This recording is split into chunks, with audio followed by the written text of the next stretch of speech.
They said a 10-year-old in a closet cannot forgive the man who killed her father. They were wrong. That night my hands trembled as I held the pulse of the 680-year-old lord who saved my life. The silver wound from Passchendaele, 1917, still wept beneath my fingers. When he asked why I came, my answer would start a war between loyalty and vengeance. But I am getting ahead of myself. Let me tell you how blood became the bridge between the living and the undead, how a doctor with nothing left to lose found herself in the service of a creature older than nations, how the test meant to expose a killer instead revealed something far more dangerous: trust. Blood has a sound. Most people never learn this. They live their entire lives hearing their own pulse as nothing more than white noise, a background hum they ignore until a doctor places cold metal against their chest. But when you have performed surgery in field hospitals, where mortar fire shakes the tent poles, when you have held a severing artery with your bare fingers while screaming for clamps that will not come in time, you learn. Blood rushing through veins sounds like water through old pipes. Arterial spray has a rhythm. Venous bleeding whispers. And when a heart stops, the silence that follows is louder than any scream. Dr. Margot Thorne knew these sounds the way a concert pianist knows Chopin. She had learned them in Kandahar province, Afghanistan, 2012, when she was 30 years old and still believed that skill and dedication could save anyone.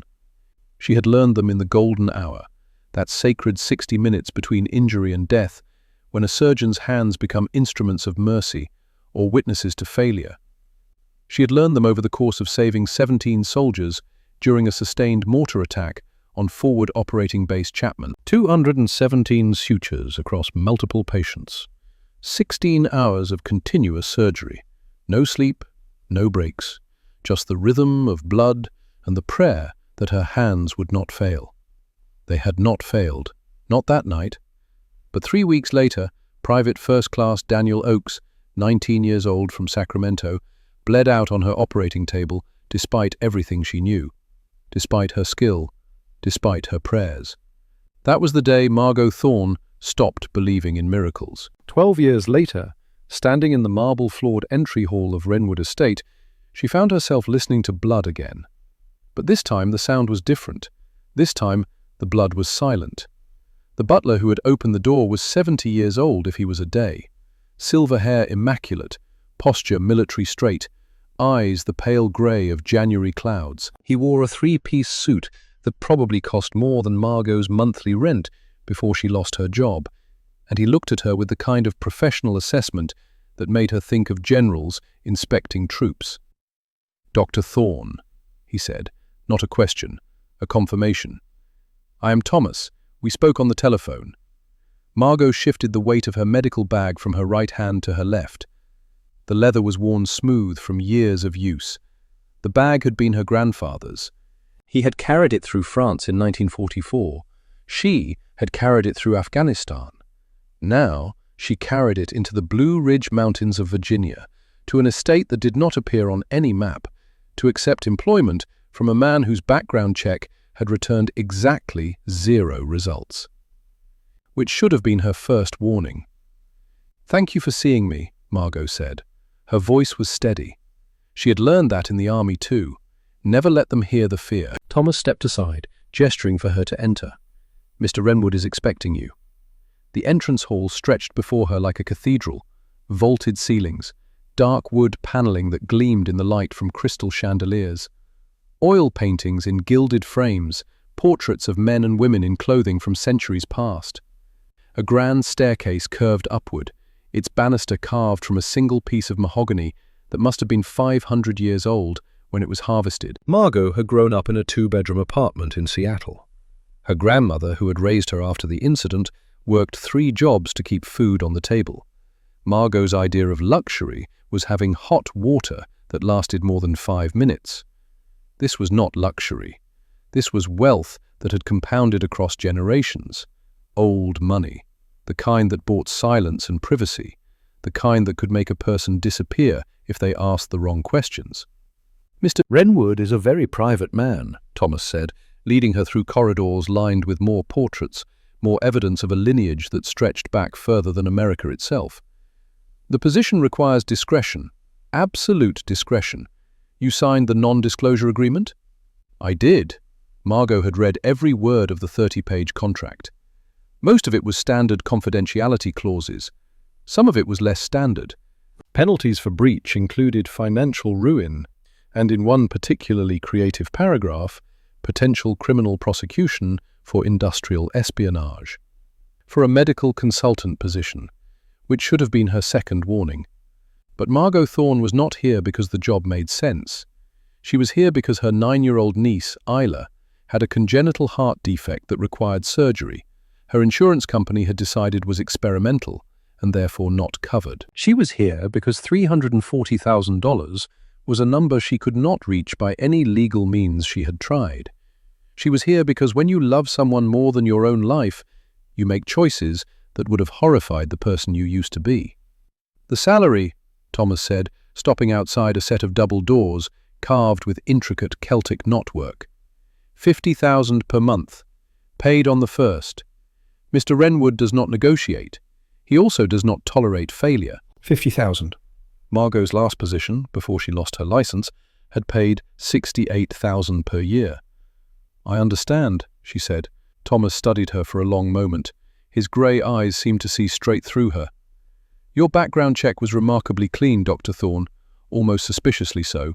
No digital footprint before 3 years ago. No credit history. No employment records beyond what you provided. I started over, Margot said evenly.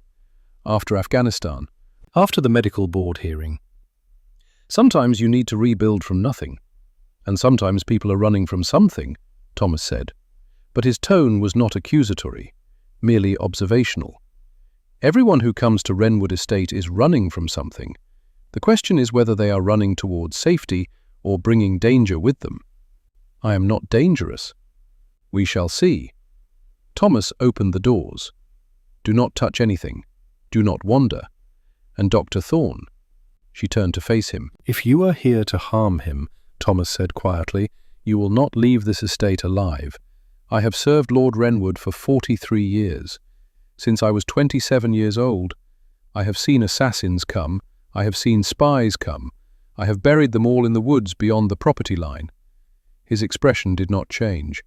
Do we have an understanding? Margot met his eyes. We do. Good. Thomas stepped aside. He will join you momentarily. Then he was gone, the doors closing with a sound like a coffin lid. Margot stood alone in the library and listened to her own heartbeat. 108 beats per minute. Elevated. Fear response. Her hands were steady though. Training. Muscle memory. You do not survive combat medicine if you let adrenaline control you. She set her medical bag on a side table and waited. The library was a symphony in shadows and leather. Floor-to-ceiling bookcases lined every wall, filled with volumes whose spines bore titles in languages Margot did not recognize. Latin, Greek. Something that looked like Arabic, but was not quite right. A fireplace large enough to stand in dominated one wall, flames casting dancing light across Persian rugs that had probably been woven before the American Revolution. The air smelled of old paper and something else, something metallic, copper, blood. Not fresh blood, old blood, the kind that soaks into wood and stone and never quite comes out. Margot's medical training kicked in. She began cataloguing details, assessing. The fireplace was too hot for comfort, 90 degrees at least, but the far corners of the room were cold, 60 degrees maybe. Temperature differential that made no sense unless someone preferred extremes. The windows were covered with heavy velvet curtains, blackout curtains. The kind used in field hospitals to prevent light from giving away positions to enemy aircraft. And the mirrors. There were no mirrors, not one. Margot walked slowly along the bookshelves, reading titles. De Humani Corporis Fabrica, by Vesalius. First edition, if she was not mistaken, worth $250,000. Anatomy of Melancholy by Burton, another first edition.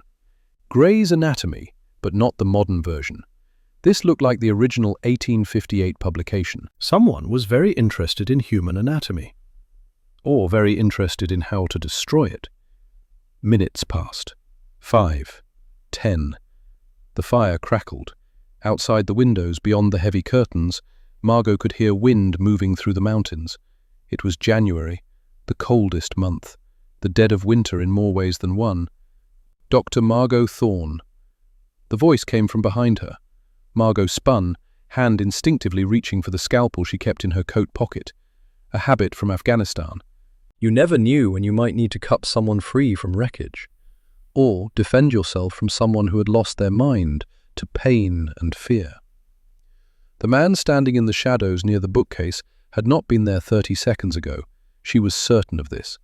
The human eye processes motion at roughly 13 milliseconds per frame. Margot had been trained to observe, to assess, to notice the details that meant the difference between life and death. She had been watching the room, sweeping her gaze across every corner, because Thomas's warning had activated every combat instinct she possessed. The man had not walked in. He had simply appeared. Lord Alaric Renwood stepped into the firelight, and Margot understood why the contract had included a clause about mental stability assessments. He was beautiful in the way that predators are beautiful. Sharp cheekbones that could cut glass, hair the color of a raven's wing, worn longer than fashion dictated, brushing the collar of his black shirt. Pale skin that had never seen the sun, tall, easily 6'3", moving with a grace that was too perfect, too controlled, like a dancer who had spent centuries perfecting every gesture. But it was his eyes that stopped Margot's breath.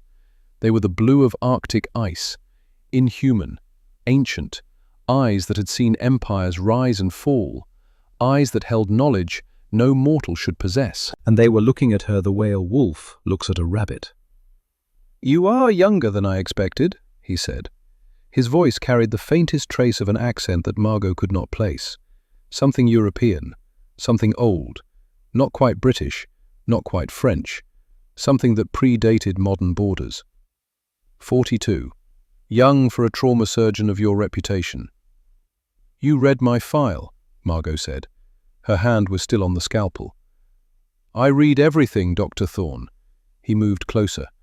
Each step was liquid grace, controlled, economical, like a soldier who had trained for so long that combat had become muscle memory. "I know you graduated top of your class from Johns Hopkins. I know you served 4 years in Afghanistan as a combat surgeon. I know you received a commendation for extraordinary valor under fire at Forward Operating Base Chapman." He paused. "I also know you lost your medical license 6 months ago. Care to tell me why?" Margot's jaw tightened. "I performed surgery on a patient who could not afford treatment." "A homeless veteran," Alaric said. "Marcus Webb, 53 years old, served in the Gulf War, shrapnel still lodged in his spine from an IED in Al-Anbar province. You operated in a motel room in Baltimore, using veterinary supplies you purchased with your own money. He was dying. He was not your patient. You were not licensed for private practice. You violated 17 separate medical regulations, used controlled substances without authorization, performed major surgery in an unsterile environment." Alaric tilted his head. "The medical board called you reckless, dangerous, said you had a savior complex that endangered patient safety and violated the fundamental ethics of modern medicine." "The medical board can go to hell," Margot said flatly. "Marcus Webb is alive, walking, working. He has a job now, an apartment. His grandchildren visit him every Sunday. He is alive because I broke their rules." For the first time, something that might have been amusement flickered across Alaric's face. "You are here because you need money," he said. "Your niece, Isla Thorne, 9 years old, tetralogy of Fallot with pulmonary atresia, requires open-heart surgery, complex repair, high risk, 92% survival rate with the best surgical team. Your insurance denied the claim 4 times. How do you—" "I told you. I know everything." Alaric moved to the window, standing with his back to her, a position of either absolute trust or absolute confidence that she could not harm him. "The surgery will cost $340,000. You have been denied by 7 different providers. You have $42,000 in savings. You took out a second mortgage on a property you do not own. You sold your car, your grandmother's jewelry. everything of value. You are drowning, Dr. Thorne, and I am offering you a lifeline." Margot said nothing. What could she say? He had laid out her entire life in 30 seconds. Every desperate choice, every failure, every midnight moment when she had stared at the ceiling and wondered if she should just give up. "The position," Alaric continued, still facing the window, "is simple. I require medical consultation. I have multiple chronic conditions that traditional physicians cannot treat. You will examine me weekly, provide treatment protocols, maintain detailed records. You will live here, on the estate, All expenses paid, and you will ask no questions about what I am." "I am a surgeon," Margot said, "not a general practitioner. If you need ongoing care for chronic conditions, I need someone who understands trauma." Alaric turned to face her. Someone who has seen what the human body can endure and continue functioning. Someone who has operated on soldiers with silver shrapnel embedded in their spines. Someone who does not flinch at blood or broken things or wounds that should have killed their bearer centuries ago. The firelight caught his eyes. They glowed. Not reflected light, not a trick of shadow. His eyes glowed with their own cold luminescence, like foxfire in a graveyard, like phosphorescent algae in dark water, like something that should not exist. Margot's hand tightened on the scalpel. "You are wondering," Alaric said softly, "if you are going insane. If the stress has finally broken you, if what you are seeing is real, or if you have crossed some line between exhaustion and hallucination. What are you?" The words came out before Margot could stop them. "Does it matter?" Alaric asked. "I am offering you $50,000 a month, enough to save your niece in 7 months, enough to rebuild your life, get your license reinstated, open your own practice if you wish. All I ask in return is your skill and your silence." He stepped closer. "But I need to know you can be trusted, Dr. Thorne. I have had 3 medical consultants this year. All 3 attempted to kill me. All 3 died for their efforts." His smile was sharp, predatory. "You understand why I might be cautious. You think I am an assassin. I think you are desperate, and desperate people do desperate things."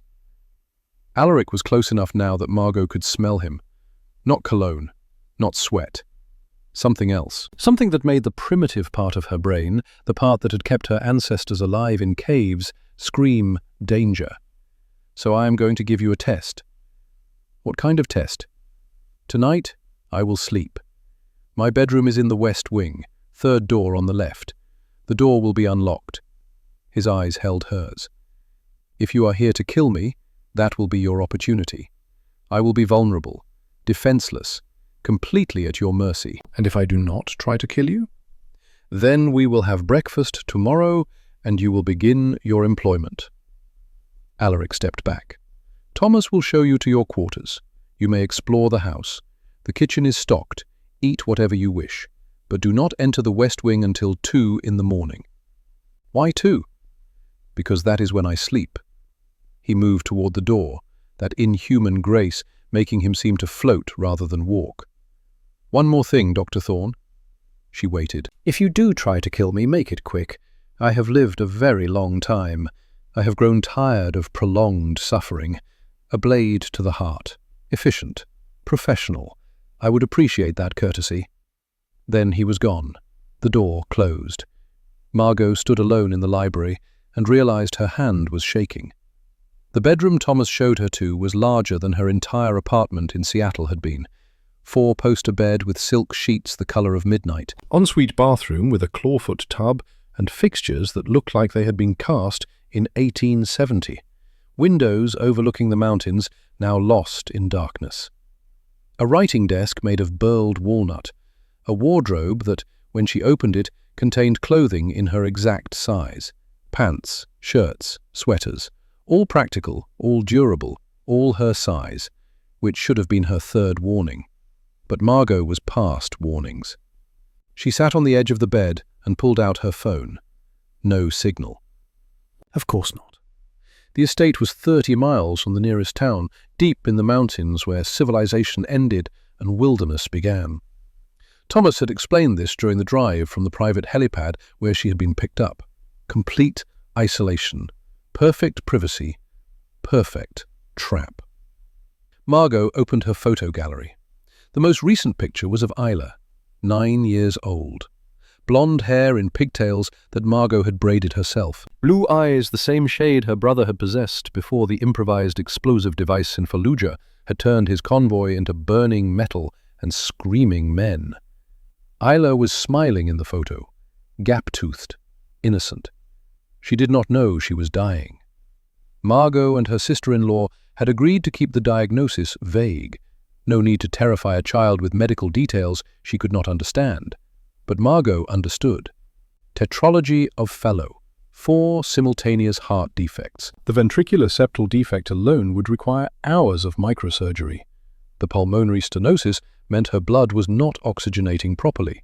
The right ventricular hypertrophy was causing her heart to work 3 times as hard as it should, and the overriding aorta meant every heartbeat was inefficient, incomplete, slowly killing her. Without surgery, Isla had maybe 8 months. With surgery, a 92% survival rate. 92%. Margot had performed surgeries with worse odds, Had operated on soldiers whose chances were 20%, 10%, 5%. She had learned to function in those spaces between hope and despair. But this was different. This was family. This was the last piece of her brother that still drew breath. the last connection to the man who had taught her to ride a bike, who had walked her down the aisle at her wedding before it fell apart, who had called her from Afghanistan 2 days before he died, just to hear her voice. She would do anything to save Isla. Anything. Even trust a creature who was not human. Margot checked her watch. 9:47 p.m. 4 hours and 13 minutes until 2 in the morning. Until the test. She unpacked her medical bag. Scalpels ranging from number 10 to number 23, Sutures in multiple gauges, gauze, antibiotics, morphine in preloaded syringes, the tools of her trade. She arranged them on the writing desk with surgical precision, blade sizes ascending, suture materials organized by tensile strength and absorption rate. Then she lay back on the bed and stared at the ceiling. "What are you?" The question Alaric had not answered. His eyes had glowed. He had appeared from nowhere. He moved wrong. Too smooth. Too fast. Too perfect. And the smell. Copper. Old blood. Death. Margot had seen a lot of impossible things in her life. She had seen men survive wounds that should have killed them instantly. Seen soldiers walk on shattered legs because adrenaline overrode pain. Seen the opposite too. Watched someone die from injuries that seemed minor because the body simply gave up. The human body was resilient and fragile in equal measure. But this was different. This was not medicine. This was something else. The grandfather clock in the hallway chimed 10. Margot closed her eyes and thought about Seattle. 1992. 32 years ago. She had been 10 years old. Her father's name had been Connor Thorne, and he had been a monster. 2 in the morning came with the silence of a held breath. Margot stood in the hallway outside her room and listened to the house. Old houses make noise, settling foundations, cooling wood, the whisper of wind through gaps in windows that have warped over centuries. But Wrenwood Estate made a different sound. It hummed, a low vibration just below the threshold of hearing. Margot felt it in her bones, a frequency that set her teeth on edge and made her inner ear report that she was moving when she was standing perfectly still. The west wing was dark. She had not brought her medical bag. She wore loose cotton pants and a long-sleeved shirt, comfortable, easy to move in. No restrictive clothing if she needed to run. Though if Alaric Wrenwood wanted her dead, running would not save her. The hallway stretched before her like a throat. Portraits on the walls watched her pass. Men in military uniforms from wars long ended, women in gowns from centuries past. All of them had the same eyes. Blue. Ice. Inhuman. Third door on the left. Margot's hand hovered over the doorknob. Brass. Tarnished with age. Cold beneath her palm, despite the warmth of the house. She turned it. The door swung open on silent hinges. The bedroom beyond was vast. Dark wood furniture that looked hand-carved, heavy velvet curtains blocking any hint of starlight, a chandelier unlit, and in the center, a four-poster bed draped in black silk. Alaric Renwood lay on top of the sheets. He wore only dark trousers. His chest was bare. Pale skin stretched over defined muscle. But what drew Margot's eye, what activated every instinct she possessed as a trauma surgeon, were the scars. Dozens of them, some old, white lines barely visible against his skin, some newer, pink and puckered, claw marks, burn scars, and across his chest, just below his left collarbone, a jagged wound that looked like it had been made by broken glass or silver. Margot moved closer, her medical training overriding her fear. Alaric's breathing was so slow it was almost imperceptible. She counted, once every 30 seconds. His chest rose, fell, stopped, rose again, heart rate matching, 1 beat per minute. Impossible for a human, but he had never claimed to be human. Margot stood at the edge of the bed and studied him like she would study any patient. Pale skin, no visible signs of jaundice or cyanosis, muscle tone excellent, no wasting. But the scars, the wounds, some of them had never fully healed. She pulled a small penlight from her pocket and examined his hands. Strong hands, long fingers, calluses in places that suggested weapons training. Not modern firearms, something older, swordwork maybe. The kind of calluses that took decades to develop, or centuries. His left hand was clenched slightly, not a fist, just tension. Margot gently opened his fingers. The palm bore a scar unlike the others. This one was old, very old, but it had not healed clean. The flesh around it was discolored, grey, necrotic. And when Margot touched it with her gloved hand, she felt heat, infection, chronic, deep, possibly decades old. She had seen wounds like this before, silver shrapnel embedded too deep to remove, the body trying to wall it off, failing, creating a permanent source of pain that no amount of time could heal. Margot looked at Alaric's face. He was asleep, truly asleep, vulnerable. The test was real. This was her chance. Kill or cure. She could end him, a scalpel to the carotid, severing the artery. He would bleed out before he could wake. Simple, clean, professional, as he had requested. But Margot Thorne was not a killer. She was a healer, even when the patient was a monster. Margot returned to the hallway and retrieved her medical bag. She worked quickly, efficiently, no wasted motion, cleaned her hands with alcohol gel, pulled on fresh gloves, arranged her supplies on the nightstand. Scalpel, forceps, gauze, antiseptic. Then she went to work. The scar tissue around the wound was thick, fibrous. It would need to be debrided before she could access the underlying damage. Margot used the scalpel to make a small incision. No anesthesia. But Alaric did not flinch. His breathing remained steady, 1 breath per 30 seconds. She peeled back the scar tissue with forceps. Beneath she could see it. Silver, a fragment of metal embedded in the muscle, corroded, oxidized, poisoning the tissue around it. This wound was decades old. Maybe longer, maybe a century. And no one had tried to remove the shrapnel because it was lodged against the median nerve. Removing it without damaging the surrounding tissue would require precision that few surgeons possessed. But Margot had removed shrapnel from soldiers under mortar fire, had operated by flashlight when the generators failed, had performed microsurgery with hands that shook from exhaustion because stopping was not an option. This was nothing. She worked the forceps deeper.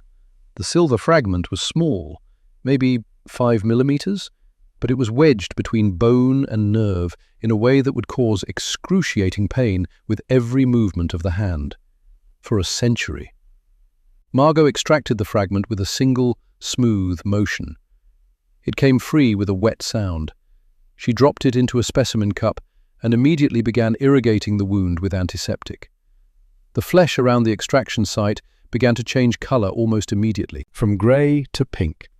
Healthy tissue regenerating at a rate that should have taken weeks, but it happened in seconds. Margot stared. Her medical training told her this was impossible.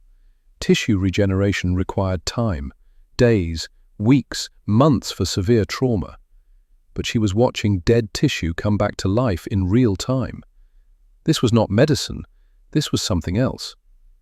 When the wound had closed to a healthy pink, Margot applied antibiotic ointment, covered it with sterile gauze, Wrapped his hand in a clean bandage with the efficiency of someone who had done this thousands of times. When she was done, she sat back and looked at Alaric's face. He was still asleep, still breathing once every 30 seconds. But his expression had changed. The tension around his eyes had softened. The lines of pain that had creased his forehead, so subtle she had not noticed them before, had smoothed. Margot reached out and gently brushed a lock of black hair from his face. "You were at Passchendaele," she whispered. Not a question. She had seen scars like this before. The location, the type of injury. Silver shrapnel from an explosive round, the kind used in the First World War by special units who hunted things that were not human. 1917, the Third Battle of Ypres. My grandfather was there. He told me stories before the cancer took him. Alaric did not wake, but Margot felt something shift in the room. The humming sound grew louder. The air thickened. She was being watched. Not by Alaric, by something else. By the house itself, maybe. Margot's grandmother had been from the old country, County Cork, Ireland. She had believed in things that modern medicine dismissed, spirits, energies, the thin places where the world of the living touched something older and darker and vast. This room was a thin place. Margot could feel it pressing against her skin. "My grandfather sang a song," she said quietly, her voice barely above a whisper. "He sang it in the hospital when the morphine made him forget where he was. When he thought he was back in the trenches. When the ghosts of the men he could not save came to visit him in his sleep." She took a breath and sang. "Keep the home fires burning while your hearts are yearning. Though your lads are far away, they dream of home." Her voice was not beautiful. She had never been musical. But the words were right. The melody her grandfather had sung while dying. The song soldiers had sung when they marched to Passchendaele, to Verdun, to the Somme, to wars that ended the world and rebuilt it in shapes no one recognized. "There's a silver lining, through the dark clouds shining. Turn the dark cloud inside out, till the boys come home." Margot finished the verse. Silence filled the room. Then, so quietly she almost missed it, she heard Alaric Renwood whisper a single word. Celeste. A name, spoken with the kind of pain that time does not heal, that centuries do not diminish, that immortality only compounds, because the wound never closes and the loss never ends. Margot looked at his face. A tear tracked from the corner of his closed eye, down his cheek, into the pillow. She had never seen a monster cry before. Margot reached out and took Alaric's bandaged hand in both of hers. His skin was cold, death cold, the temperature of something that had not been alive for a very long time. But she held on anyway. "I know what it is like to lose someone," she said. Her voice was steady now, clinical, the voice she used when telling families their soldier had died on her table. "I know what it is like to scream in the dark and have no one answer, to call out for help and hear only silence. I know." She stayed there for an hour, holding the hand of a man who might not be a man at all, keeping vigil the way she had kept vigil over dying soldiers in Afghanistan. Because in war, you never left the dead alone. You stayed until the chaplain came, until someone who loved them could take your place, until the body was cold and the soul had moved on to whatever waited beyond. It was the only dignity she could offer. Finally, Margot stood. She gathered her supplies, cleaned up meticulously, left no trace of her presence except the bandage on Alaric's hand and the small specimen cup containing a fragment of silver that had poisoned him for over a century. She walked to the door, paused, looked back at the figure on the bed. "Sleep well, monster," she whispered. The words were not cruel. They were gentle, almost tender. "Tonight, at least, you are not alone." Then she left.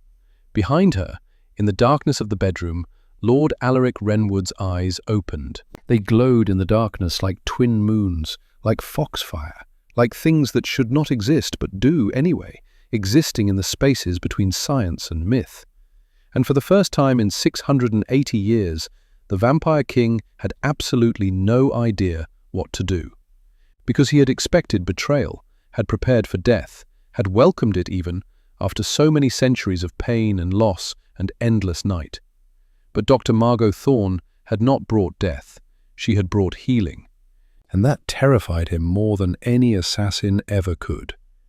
Morning came with the weight of consequences. Margot woke at 6 a.m. to find a breakfast tray outside her door. Silver service that probably cost more than her car had before she sold it. Porcelain china, so fine she could see light through it. Coffee that smelled like it had been ground from beans that cost $50 a pound. Eggs Benedict, fresh fruit arranged with artistic precision, pastries that were still warm. A single white rose in a crystal vase, and a note.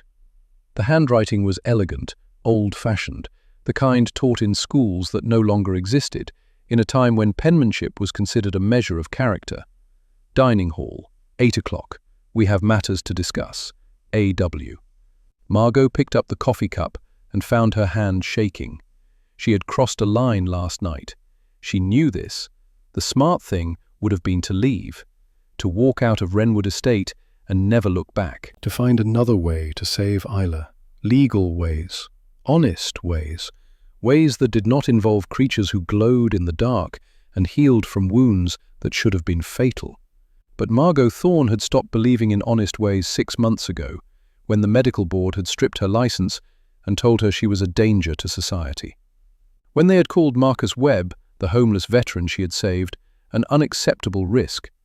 When they had decided that rules mattered more than lives. Margot drank the coffee. It was perfect. Temperature, strength, flavor. Someone had paid attention to details. Someone knew she took it black with no sugar, because she had learned to drink it that way in field hospitals where cream and sugar were luxuries you could not afford. Someone was watching her very carefully. She dressed in the clothes she had brought. Practical, durable. A button-down shirt and slacks that had seen better days, but were clean and professional. She braided her hair back from her face in a style that kept it out of the way during surgery. No jewelry, no makeup. In the army, they had taught her that vanity was a luxury soldiers could not afford. That lesson had stuck. At 7:58, Margot walked to the dining hall. The room was enormous. A table that could seat 30 people stretched beneath 3 crystal chandeliers that looked like they had been salvaged from a French palace. Windows lined one wall, offering a view of the mountains beyond. The sun was rising. Weak January light painted the snow-covered peaks in shades of gold and rose. It was beautiful, and Alaric Wrenwood sat at the head of the table, bathed in sunlight, not burning. Margot stopped in the doorway. He wore a charcoal suit that looked hand-tailored, white shirt, no tie. His hair was pulled back from his face, revealing those impossible cheekbones and the sharp line of his jaw. In the morning light, he looked almost human. Almost.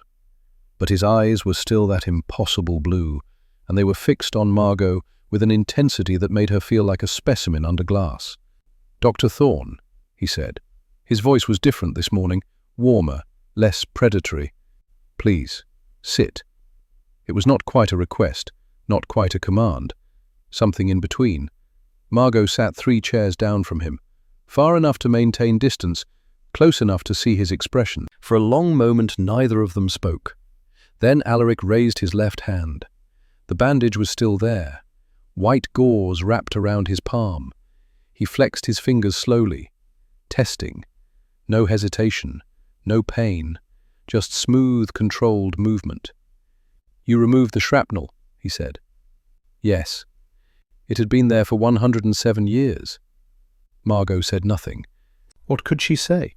That she had suspected as much based on the wound pattern and the type of metal? That she had performed countless procedures removing century-old fragments from places they should never have been? "Passchendaele," Alaric continued, still studying his hand with something like wonder. 3rd of October 1917. A German werewolf unit broke through our lines at dawn. Special operations. Hunters trained to kill vampires and other creatures the history books do not mention.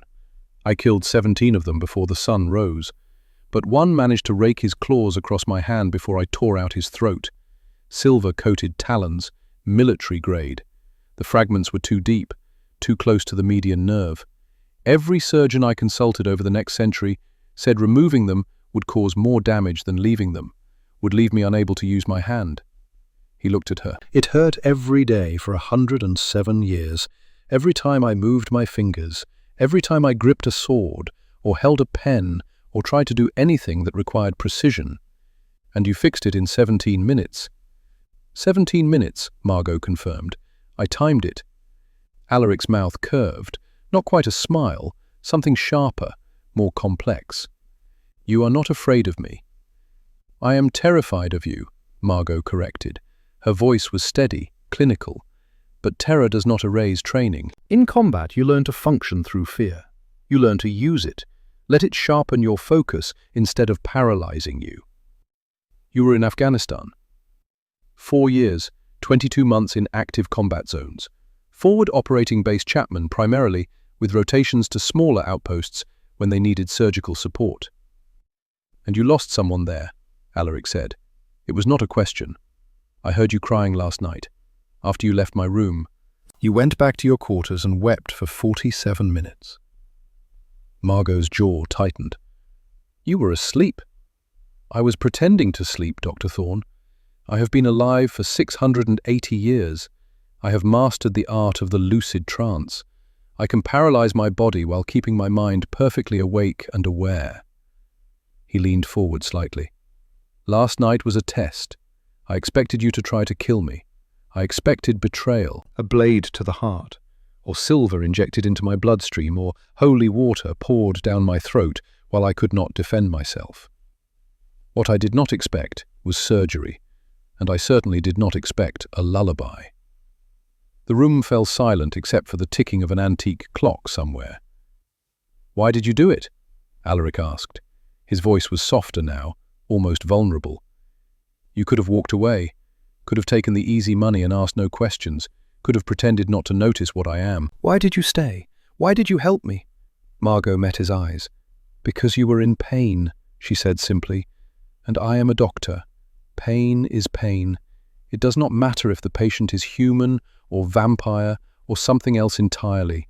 Suffering is suffering, and I took an oath to relieve it when I can.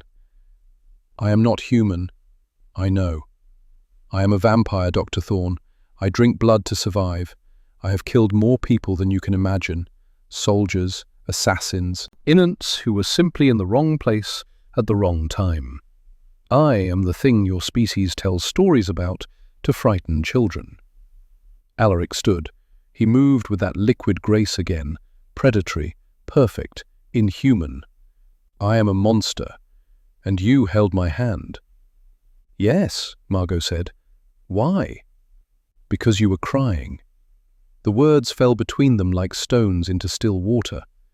Alaric stared at her. Something moved behind his eyes. Shock, confusion, perhaps even fear of a different kind. The fear of being seen, of being understood in a way that centuries of isolation had taught him was impossible. I heard you say a name, Margot continued.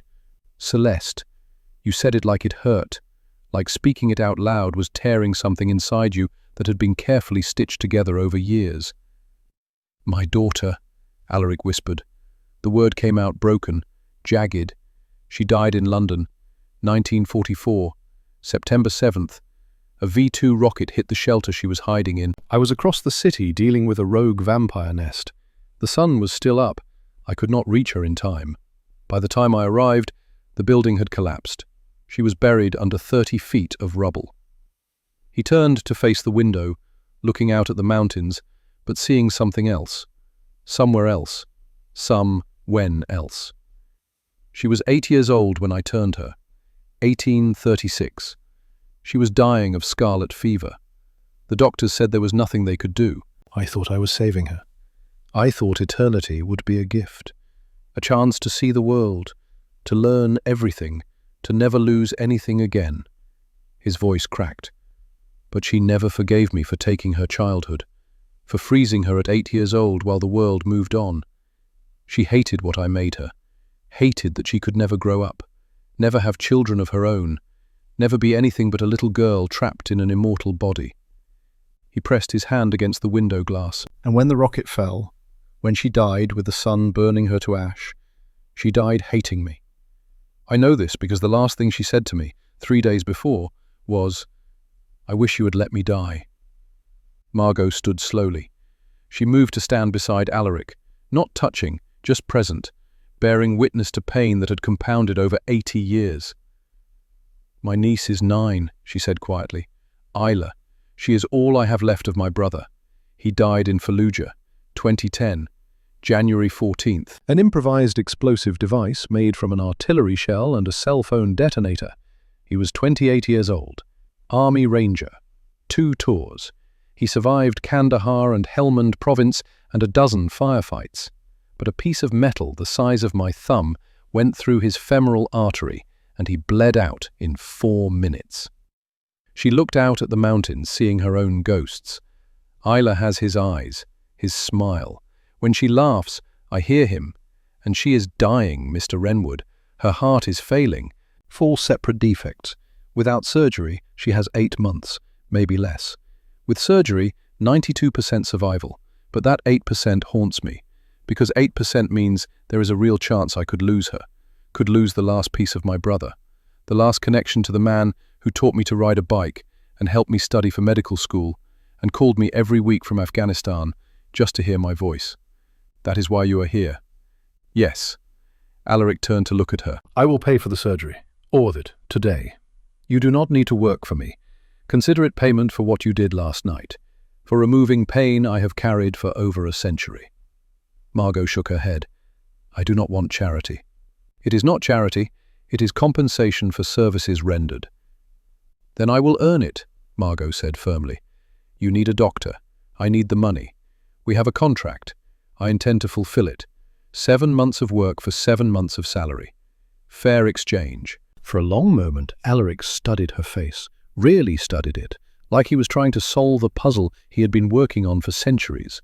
Then he smiled. It was the first genuine smile Margot had seen from him. It transformed his face, made him look younger, less ancient, almost human in the warmth of it. "You are a stubborn woman, Dr. Thorne." "I am a surgeon, Mr. Renwood.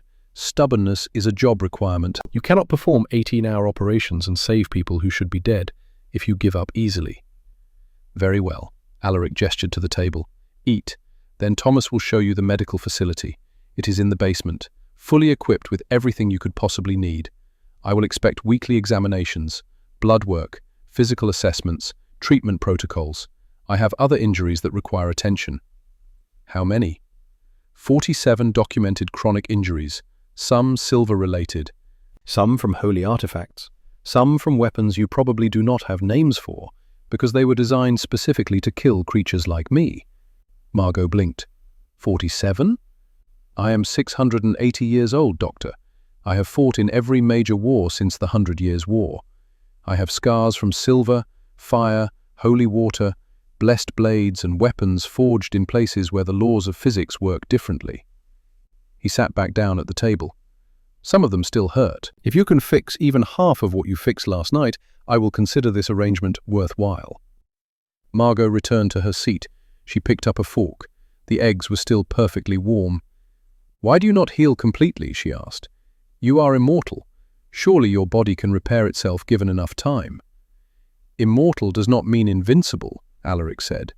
He picked up his coffee cup, and Margot noticed he actually drank from it. She had assumed vampires could not consume normal food and drink, another assumption proven wrong.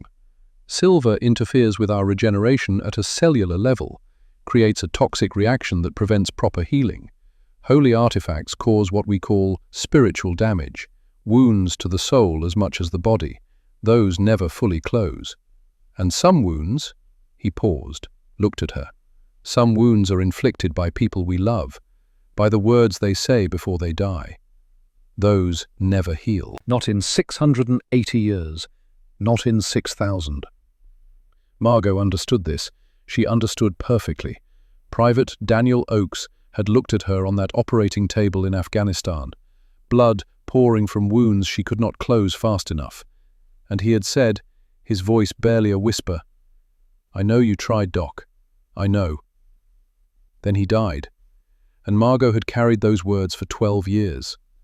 The medical facility in the basement was state-of-the-art, better than state-of-the-art. It was the kind of setup you saw in billion-dollar hospitals and elite private clinics.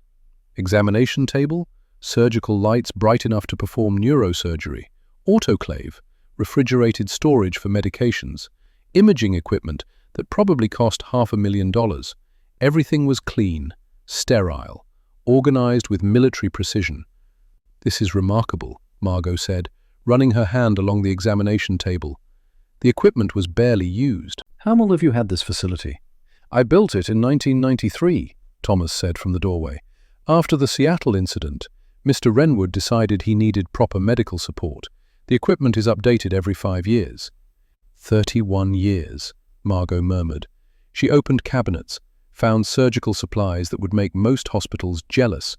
Sutures, scalpels, antibiotics, everything perfectly organized and catalogued. "You said he has employed 17 doctors over the past 2 centuries. How many used this facility?" Thomas's expression did not change. "Most lasted less than a year. Some left voluntarily when they realized what Mr. Renwood was. Some tried to expose him to the authorities. Some tried to kill him. One tried to harvest his blood for pharmaceutical research." "What happened to that one?" "We do not speak of what happened to that one," Thomas said quietly. "But the woods beyond the property line are very deep, and there are things in those woods that are always hungry." Margot turned to face the butler. "Are you human, Thomas?" "Yes, Dr. Thorne. I am simply a man who has served Lord Renwood for 43 years, since I was 27 years old and dying from pancreatic cancer that no hospital would treat because I had no insurance and no money. He saved you. He paid for my treatment, $270,000. Experimental therapy that was not FDA approved. I have been cancer-free for 42 years. Thomas smiled slightly. "So yes, Dr. Thorne, I owe him everything, and I will protect him from anyone who means him harm, including you if it comes to that." "You would kill me?" "If necessary," Thomas said calmly, "but I do not think it will be necessary. You are not like the others. You are not here for money or power or secrets. You are here for family. That I understand." Before Margot could respond, footsteps echoed from the hallway. A man entered the medical facility. He was tall, perhaps 50 years old, silver hair combed back from a high forehead, wearing an expensive suit that probably cost $5,000, wire-rimmed glasses. He moved with the confidence of someone accustomed to authority, to being obeyed without question. "Ah," he said, his voice smooth as oil. "The new doctor. How delightful." Thomas straightened slightly, a subtle change in posture that Margot recognized from the military, preparing for potential conflict. "Dr. Thorne, this is Silas Corvain. He serves as Lord Renwood's chief financial officer." Silas extended his hand. Margot shook it. His grip was firm. His skin was warm, human. But something about him made her skin crawl. Some instinct that had kept her alive in war zones was screaming danger. "A pleasure," Silas said. His smile was perfect, too perfect. "Thomas has told me about your rather unorthodox employment situation. Medical license suspended, was it not?" "Suspended pending review," Margot corrected. "Ah, yes, semantics." Silas walked around the examination table, inspecting the equipment like he owned it. Like he owned everything here, including Margot. "Still, it must be difficult, being so close to your profession, but unable to practice legally. I imagine you are quite desperate for this position." There was something in his tone, something oily and calculating that made Margot's hands clench into fists. "I am here to help Mr. Renwood," she said evenly. Of course. Silas pulled out a leather portfolio. "I handle all of Lord Renwood's financial affairs, the payroll, the estate expenses, the shell corporations and offshore accounts that keep his wealth hidden from modern taxation systems. Everything passes through my hands." He opened the portfolio. "Your salary is quite generous. $50,000 per month. That is $600,000 per year, Tax-free, naturally. Tax-free? Mr. Wrenwood's wealth is managed through a rather complex series of offshore accounts and historical trusts established long before modern banking regulations existed. Your compensation will be paid in cash. Unmarked bills, completely untraceable, delivered on the 1st of each month. Silas's smile widened. I do hope that is not a problem. No problem, Margot said carefully, but every instinct she possessed was screaming. This man was dangerous, more dangerous than Alaric in some ways, because Alaric's danger was obvious. This was subtle, hidden, like a tumor growing in tissue that looked healthy. Wonderful. Silas made a note in his portfolio. I will need some information from you. Banking details for your niece's medical expenses. I understand she requires surgery? Quite expensive, I hear. $340,000 is a substantial sum. How did you know about Isla? Silas looked up. His eyes were cold behind the wire-rimmed glasses. Dr. Thorne, Lord Wrenwood shares everything with me. We have worked together for over a century, first as advisor when I was human, then as partner after he turned me in 1918. 106 years as a vampire, 28 years before that as his financial consultant, 134 years total. There are no secrets between us. He pulled out his phone. I took the liberty of contacting Johns Hopkins Hospital. Your niece is scheduled for surgery with Dr. Raymond Chen, excellent surgeon, very skilled in pediatric cardiothoracic repair. But his quote was $340,000, yes? Yes. I can arrange payment today. Wire transfer. The surgery can proceed next week. Silas made another note in his portfolio. All I need is your authorization and some basic medical information. Blood type, for instance. For the hospital records. Margot's instincts flared. Why would you need my blood type for Isla's surgery? Not yours, hers, in case she needs a transfusion during the procedure. It is standard protocol. The hospital already has that information. Right. Silas smiled, but it did not reach his eyes. Just being thorough. Your blood type is AB negative, correct? Quite rare. Less than 1% of the population. Why does that matter? It does not, Silas said smoothly. Merely making conversation. I find medical genetics fascinating. Did you know AB negative blood has certain unique properties, particularly in individuals of Celtic descent? Your grandmother was from Ireland, was she not? County Cork. Margot went cold. How do you know that? Background research. I am very thorough, Dr. Thorne. It is how I have kept Lord Wrenwood's affairs in order for over a century. Every detail matters. Every connection is relevant. Silas closed the portfolio. I will arrange the payment for your niece's surgery. Consider it an advance on your salary.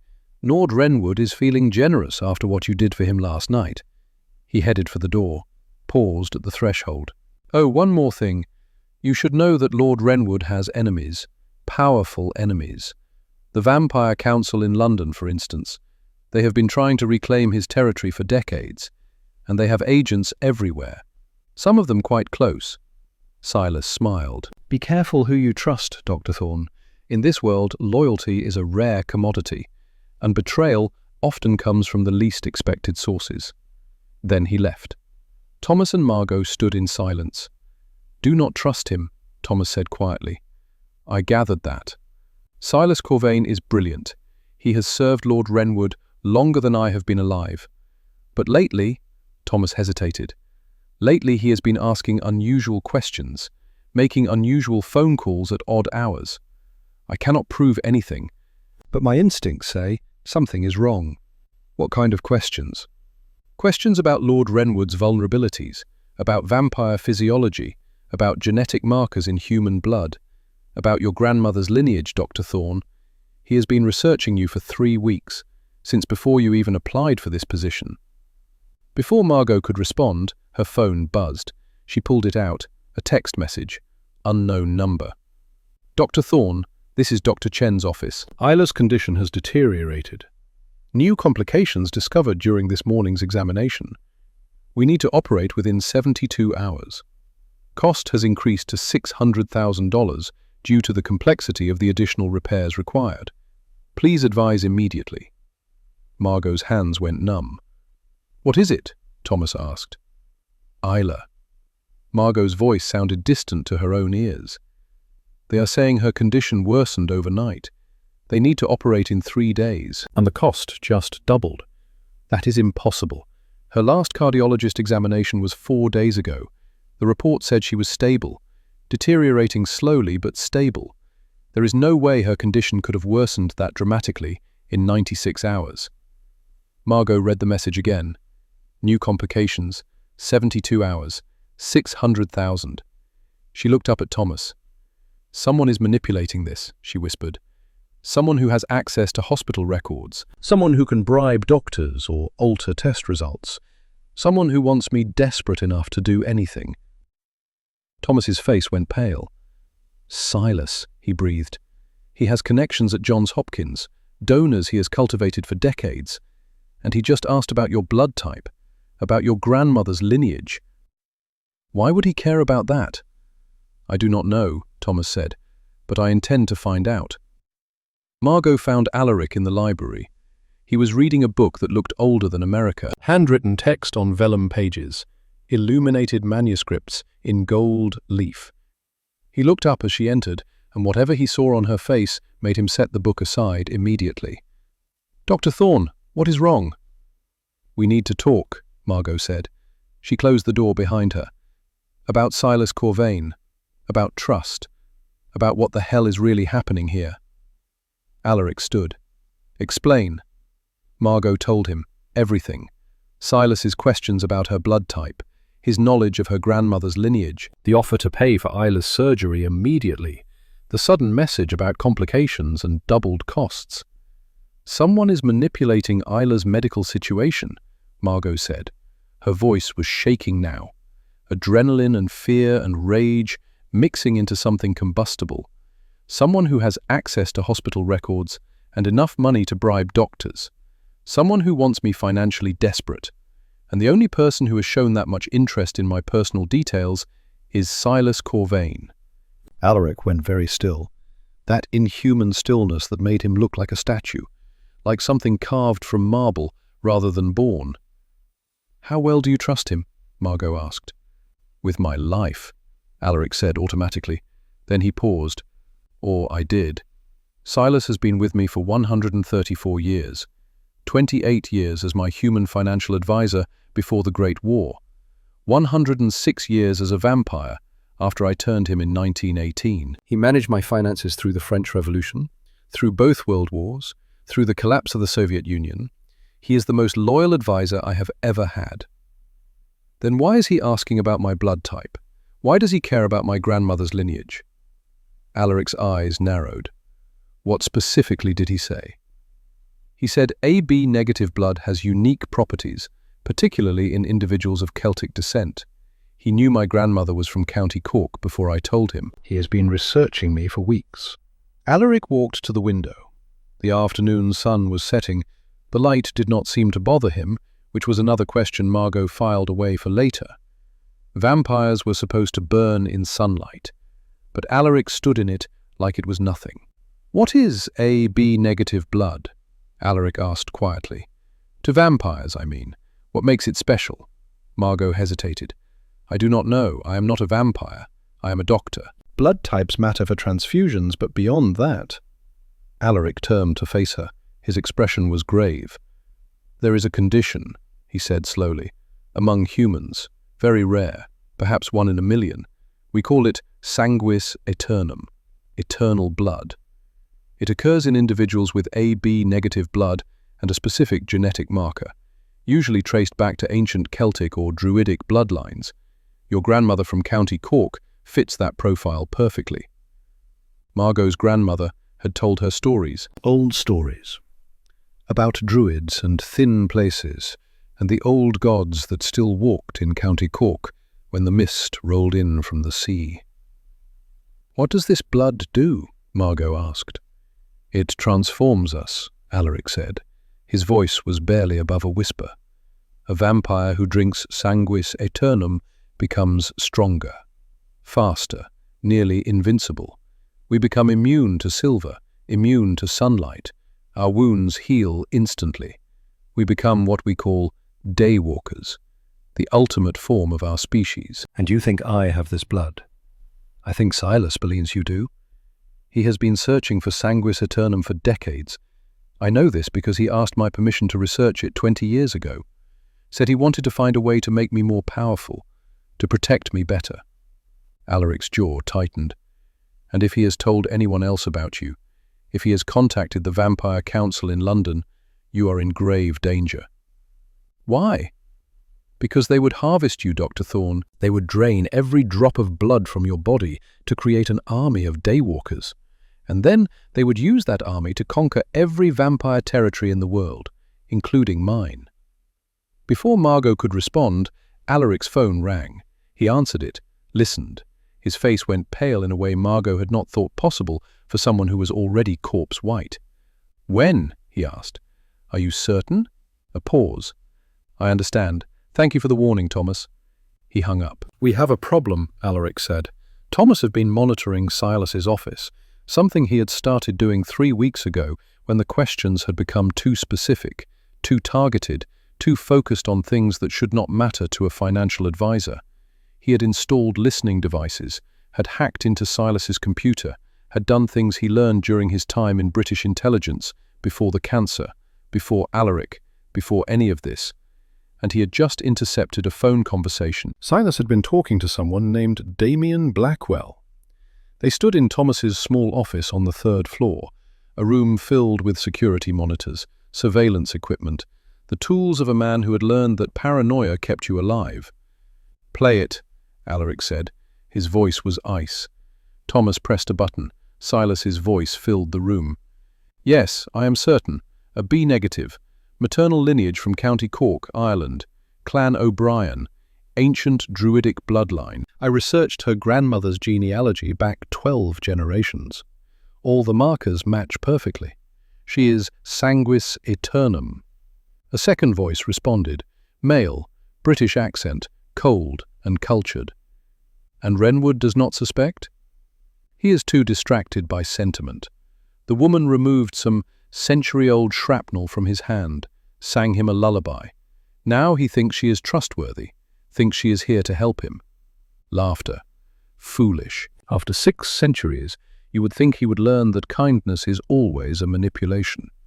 He is lonely, Damien. Loneliness makes even the oldest vampire stupid. He sees a woman who reminds him of his daughter and loses all sense.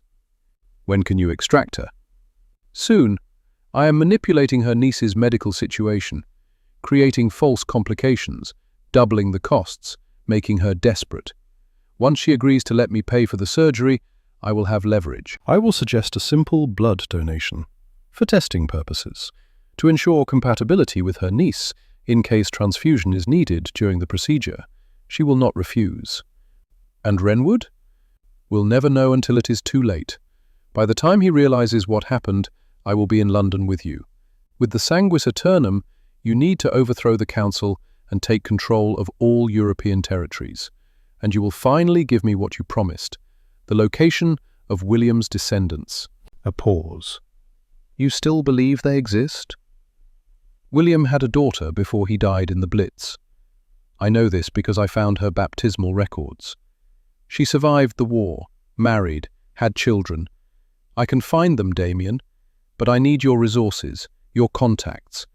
Give me that, and I will give you the blood that makes you a god." The recording ended. Silence filled the office.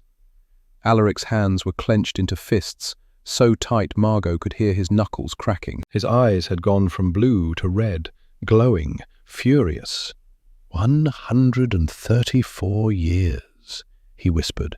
I trusted him for 134 years. "Why would he betray you?" Margot asked.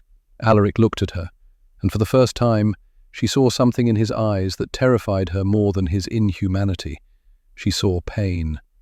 "Because I killed his son," Alaric said. The story came out slowly. They sat in Alaric's private study, a room Margot had not seen before. Small, more personal. Photographs on the walls, not portraits, actual photographs, black and white, sepia-toned, images from another century. One photograph showed a little girl, blonde hair in ringlets, blue eyes, smiling. She wore a white dress, Victorian era, Celeste. Another photograph showed two men, both in military uniforms, British Army, World War I. They had their arms around each other, brothers in arms, survivors. One of the men was Alaric, looking somehow both younger and older at the same time. The other looked like Silas, younger, human, but unmistakably Silas Corvain. "We fought together in the Great War," Alaric said quietly. He touched the photograph with something like reverence. Silas was human then, a captain in the Royal Engineers, brilliant tactician. "We survived Passchendaele together, Verdun, the Somme, places where men died by the thousands, and the mud was more blood than earth." He picked up another photograph.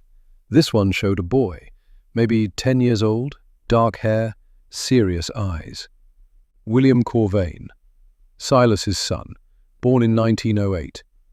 When Silas went to war in 1914, William was 6. Silas made me promise to watch over him, to protect his family if he did not return. Alaric set the photograph down. In 1918, Silas was mortally wounded. Mustard gas destroyed his lungs. He was dying, choking on his own dissolved tissue. And his voice cracked, I offered him immortality, turned him, saved his life. But the transformation took 3 days. 3 days during which he could not contact his family, could not tell them he had survived. What happened? His wife remarried, thought he was dead, moved to London with William. I promised Silas I would watch over them, use my resources to keep them safe. I set up a trust fund, made sure they wanted for nothing. But I did not tell them Silas had survived. How could I? How do you explain to a widow that her husband is now a vampire? Alaric walked to the window. Years passed. William grew up, married, had a daughter of his own in 1933, and in 1944, he stopped. September 7th, 1944. A V-2 rocket hit London.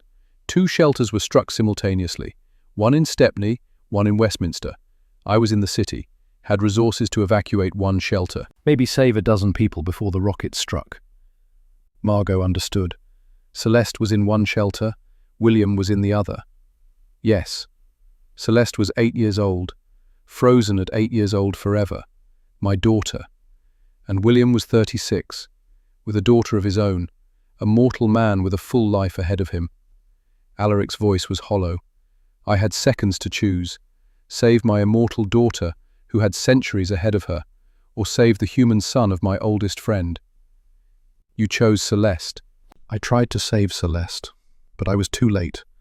The rocket hit before I could reach her. By the time I dug through the rubble, she was ash. And William? Alaric turned to face Margot. William died in the other shelter, crushed, alone. I reached him 40 minutes after the blast. He was already dead. Silas blamed you. Silas did not blame me then. He grieved with me. We both lost family that night. We buried our dead together, and for 80 years he served me faithfully.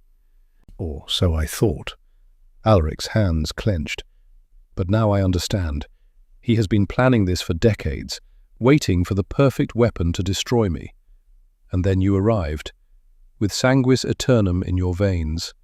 Margot felt cold. He is going to take my blood. He is going to try. And then he will give it to Damien Blackwell. Damien will create an army of daywalkers. They will hunt me down, destroy everything I have built, take my territory. And Silas will get what he really wants. What does he want? William's descendants, the granddaughter who survived, her children, her children's children.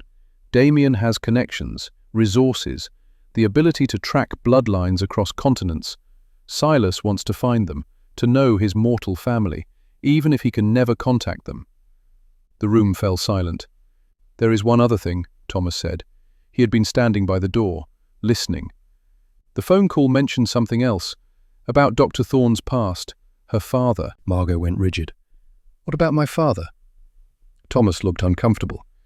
Damien Blackwell claimed to have information about an incident in Seattle, 1992.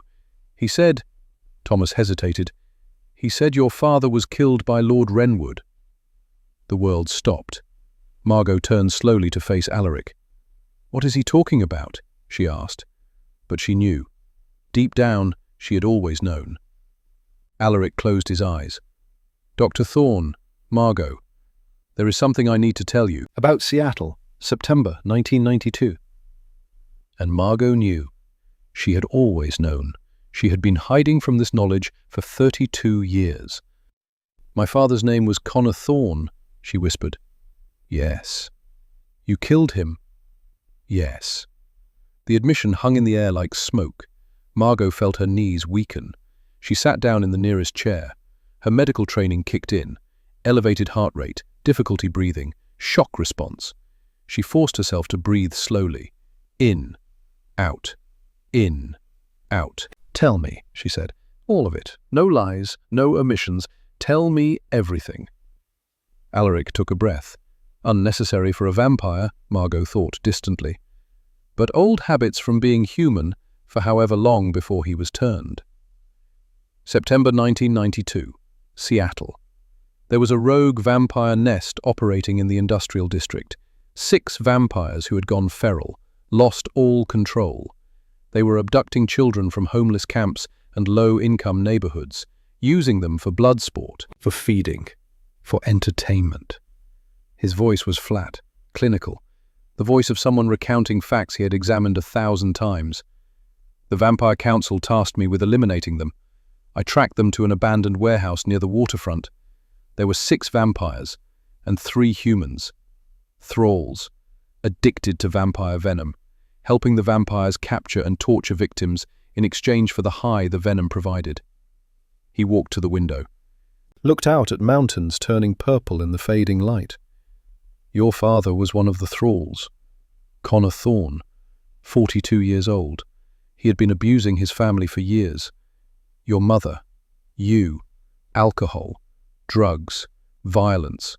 When the vampires found him, when they offered him venom, he went willingly. The venom made him feel powerful, strong, invincible. It let him forget what he was, what he had done to the people who loved him. And you killed him." "Yes, I killed all of them. The vampires, the thralls, everyone in that warehouse. It took me 17 minutes. I made it quick for the humans. Mercy kills, snapped necks. They did not suffer." Alaric turned to face her. "But I did not know about you. I did not know there was a 10-year-old girl hiding in a storage closet at the back of the warehouse, watching everything." Margot opened her eyes. "I remember," she said quietly. "I remember the sounds, the screaming, the smell of blood and something else, something chemical. I remember thinking we were all going to die, that the monster who looked like an angel was going to kill everyone, including me."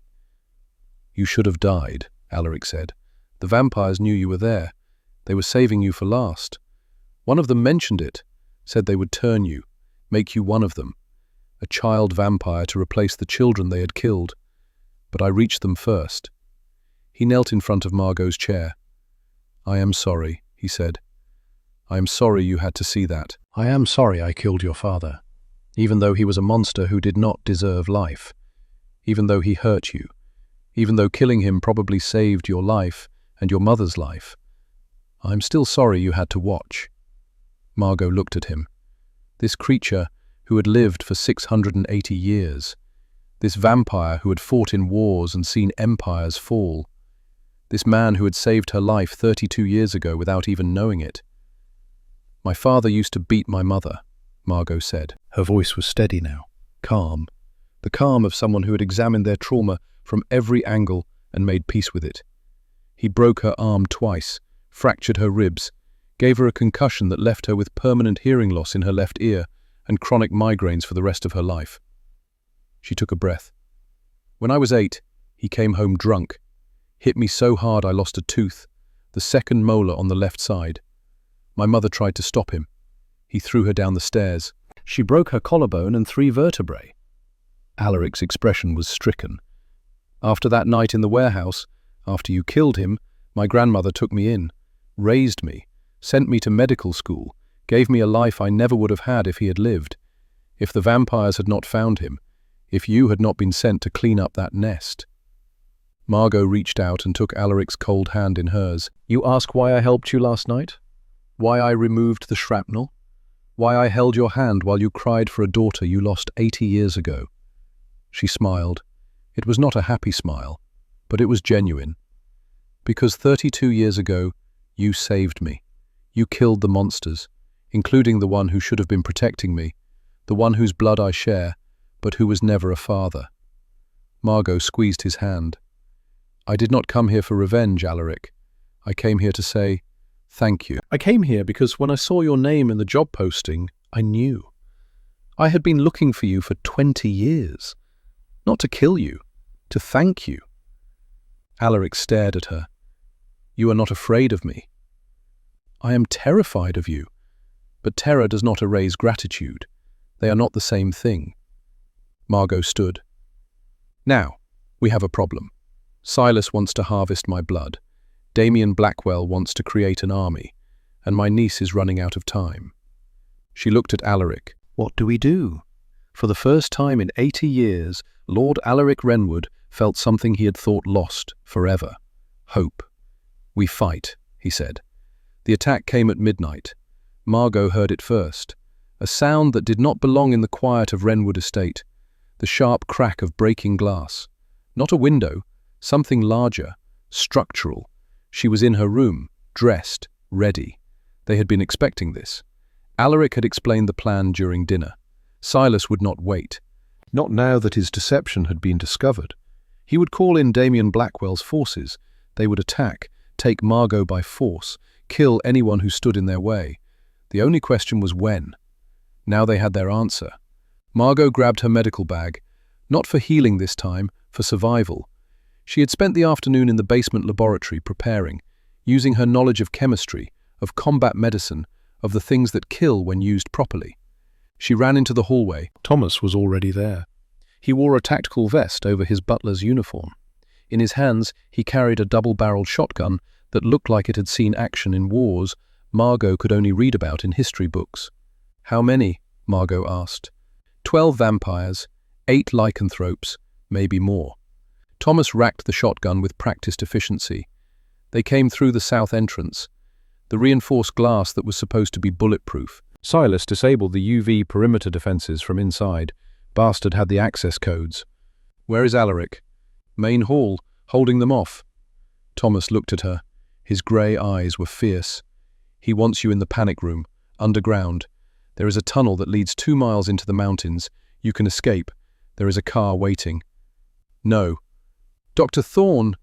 "I am not running," Margot said. Her voice was steel. "I have been running my entire life. From my father's violence. From the mistakes I made in Afghanistan. From the medical board. From every hard choice I have ever faced. I am done running." She pulled 2 plastic bottles from her bag. One blue, one amber. Industrial-grade chemicals she had found in the estate's maintenance wing. "These are ammonia and bleach," she said. "Household chemicals. But if I mix them, they create chloramine gas. Toxic to anything that breathes, including vampires, including lycanthropes." Thomas stared at the bottles. "You are going to gas them." "I am a combat medic, Thomas. I know how to save lives." Margot's smile was cold. "I also know how to take them. Chemistry does not care if you are human or vampire. Poison is poison." From below they heard a roar. Not human, not animal, something in between, something that should not exist. The lycanthropes had reached the main hall. Margot and Thomas ran. The main hall was chaos. Alaric stood at the base of the grand staircase. His suit jacket was gone. His white shirt was torn and stained dark with blood.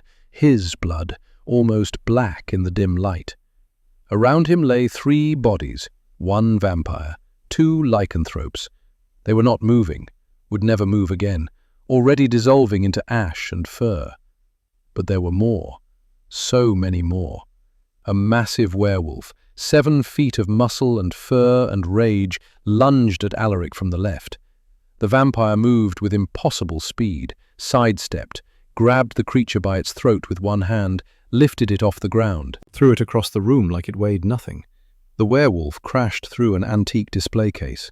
Wood and glass and priceless porcelain shattered. The creature did not get up. Two vampires attacked from opposite sides. Coordinated, professional, military precision. Alaric spun, caught one by the wrist, twisted. The bones snapped with a sound like a gunshot. The vampire screamed. Alaric drove his other hand into the second vampire's chest, straight through the ribs. When he pulled back, he was holding the creature's heart. The vampire crumbled to dust. But Alaric was slowing down. Margot saw it, the way he favored his left side, the way his breathing had become labored. He was injured, badly. Silver, probably, the only thing that could hurt him like this. A flash of silver confirmed her diagnosis. A vampire with a machete made of blessed silver struck from behind. The blade caught Alaric across the chest, deep. Margot heard him scream, A sound of pure agony that made her own chest hurt in sympathy. silver poisoning. The wound began to smoke, to burn, to spread grey corruption into his veins. No, Margot whispered. She ran forward, into the battle, into the madness. Margot, stop! Alaric shouted, but she did not stop. She reached the balcony overlooking the main hall. She could see them all now. 12 vampires, 6 lycanthropes still standing, circling Alaric like wolves around wounded prey. And in the doorway, watching with cold satisfaction, stood Silas Corvain. He wore a white trench coat, pristine, untouched by the violence happening 10 feet away from him. In his hand, he held a phone, recording, documenting, collecting evidence of Alaric's fall. "Enough!" Silas called out. His voice carried across the hall with unnatural clarity. "Stand down!" The vampires and lycanthropes stopped. They did not attack Alaric. They waited. Silas walked into the hall. his footsteps echoed on the marble floor, Each step measured, controlled, the walk of someone who has already won. 680 years, old friend, Silas said, and it ends like this, bleeding on the floor of your own home. Pathetic. Alaric tried to stand, failed. The silver wound was spreading. Margot could see the grey discoloration creeping across his chest, into his veins, reaching for his heart. He was dying. "Why, Silas?" Alaric gasped. "After everything we survived together." "After everything?" Silas laughed. It was a bitter sound, full of decades of carefully cultivated hate. "You want to know why? Let me tell you a story, Alaric, about London, 1944. About a 36-year-old man named William who died calling for a father who was not allowed to answer." He crouched beside Alaric. "William was my son, my only child. You promised to protect him. You swore an oath, brother to brother, survivor to survivor." "But when the rockets fell, where were you?" "I tried. You tried to save your daughter," Silas hissed. "Celeste, your precious Celeste who hated you, who spent a century telling you she wished you had let her die. You reached her shelter first. You spent 30 minutes digging through rubble for her. 30 minutes while my son suffocated in a collapsed building 3 miles away." Silas stood. "By the time you got to William, he was already dead, crushed beneath concrete and steel, alone, calling for me with his last breath. He died thinking I had abandoned him, that I did not love him enough to save him. Silas, I am sorry." "Sorry?" Silas kicked Alaric in the ribs, hard. The vampire cried out. Blood spattered on the marble. "Sorry does not bring my son back. Sorry does not erase 80 years of grief, of knowing my only child died alone because you chose wrong." He turned to the assembled vampires. "Take the woman, carefully. I need her blood intact. Every drop matters." 2 vampires moved toward the balcony, Toward Margot. And Margot Thorne made her choice. She uncapped both bottles. "Hey!" she shouted. Everyone looked up.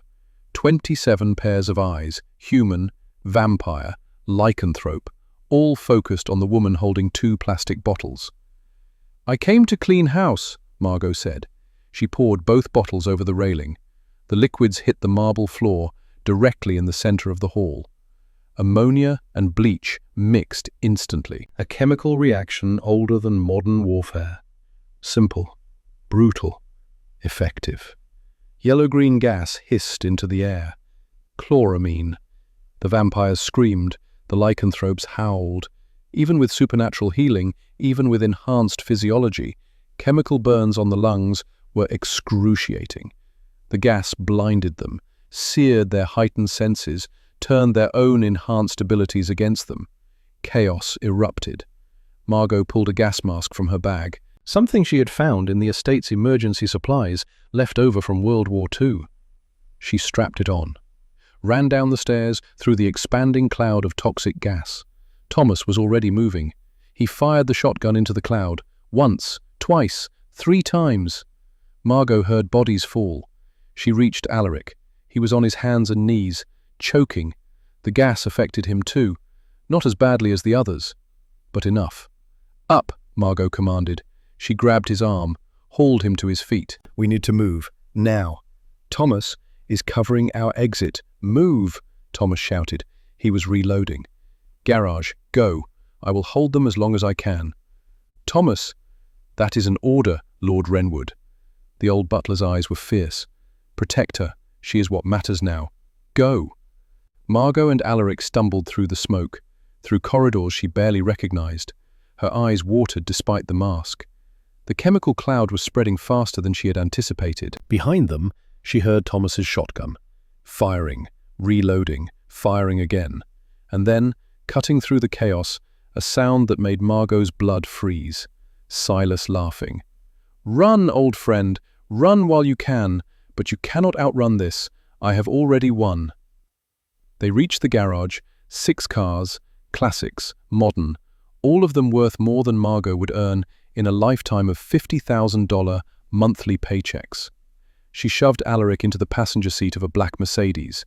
Top of the line, armored. She had done her research during the afternoon. This car could withstand small arms fire, maybe even survive a rocket-propelled grenade, if they were lucky.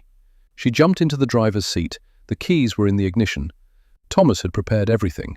The engine roared to life. Margot slammed the accelerator. The Mercedes shot forward, crashed through the wooden garage doors. Splinters exploded around them like shrapnel. The car's armor held.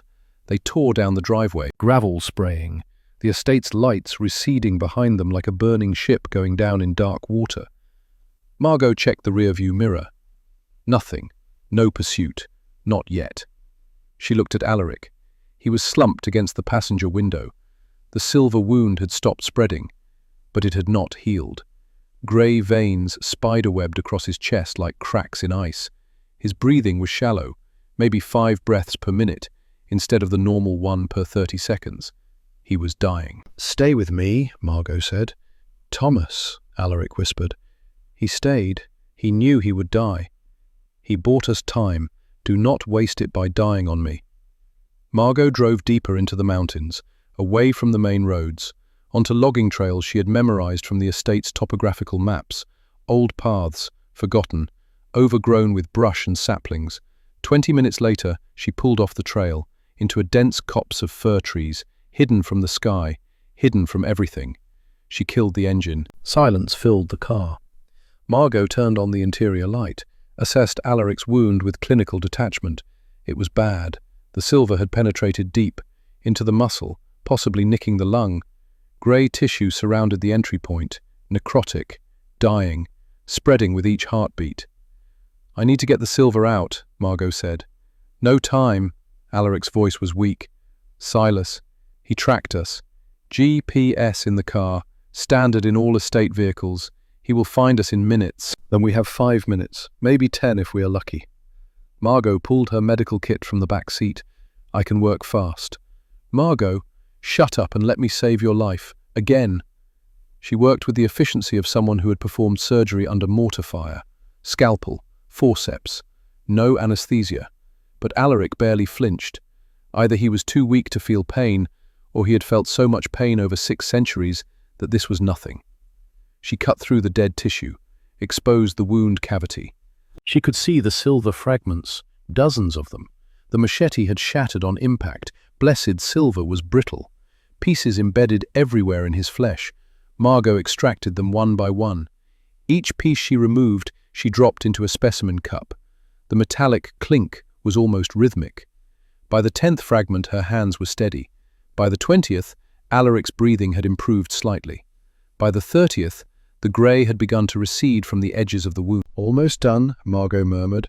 Then her phone buzzed. Text message, unknown number. She read it.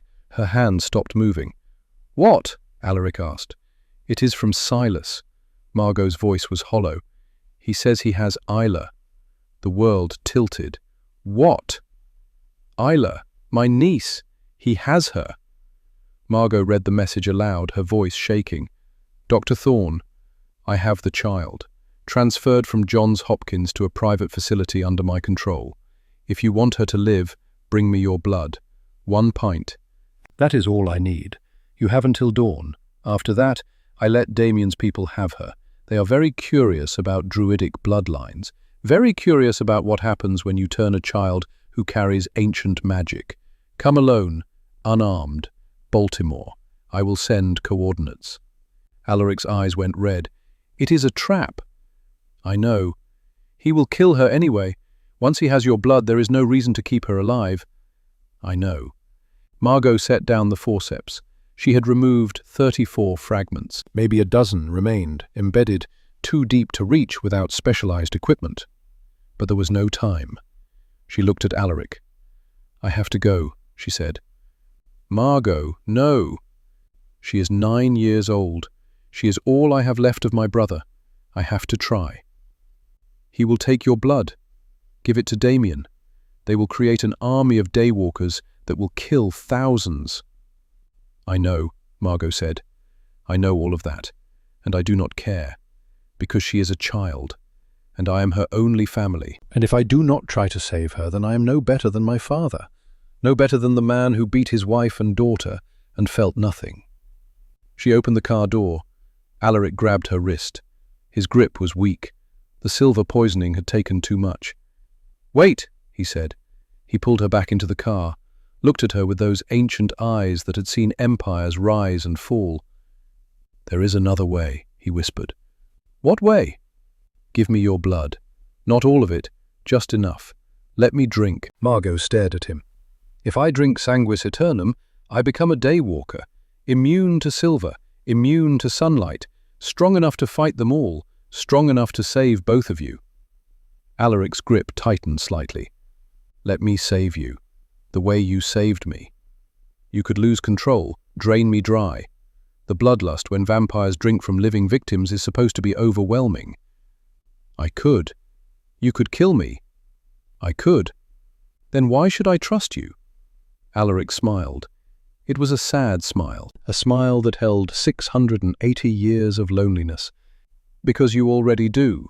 You trusted me last night when you removed the shrapnel while I was vulnerable. You trusted me when I told you about your father. You trusted me when you stayed, instead of running after you learned what I am."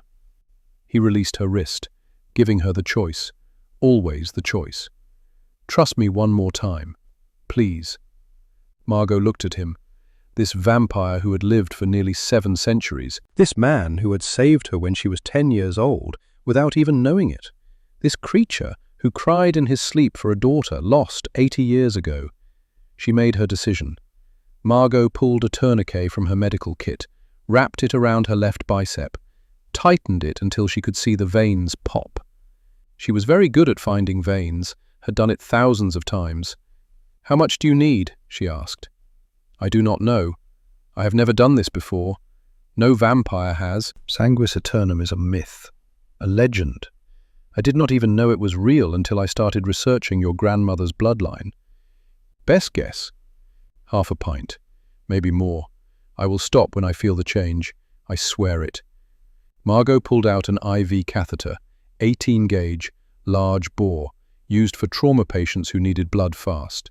She inserted it into her antecubital vein. First try, perfect placement. Blood began to flow into the collection bag. Dark red, rich, oxygenated. "When I say stop, you stop," Margot said. "Understood?" "Understood." She disconnected the collection bag and held out her arm. Alaric stared at it, at the blood flowing from the catheter, at the life pouring out of her veins. "I have never asked this of anyone," he said quietly. "I know. If this goes wrong, if I lose control, it will not go wrong, because you are not Silas. You are not Damien.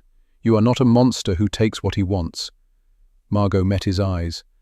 You are a soldier who protects. So protect me. Protect Isla. Do what you have always done. She smiled. Be the avenging angel. Alaric closed his eyes. Then he drank. The transformation was immediate. Margot watched as the grey veins across Alaric's chest began to glow, not with corruption, with light, golden, radiant, like sunrise breaking through storm clouds.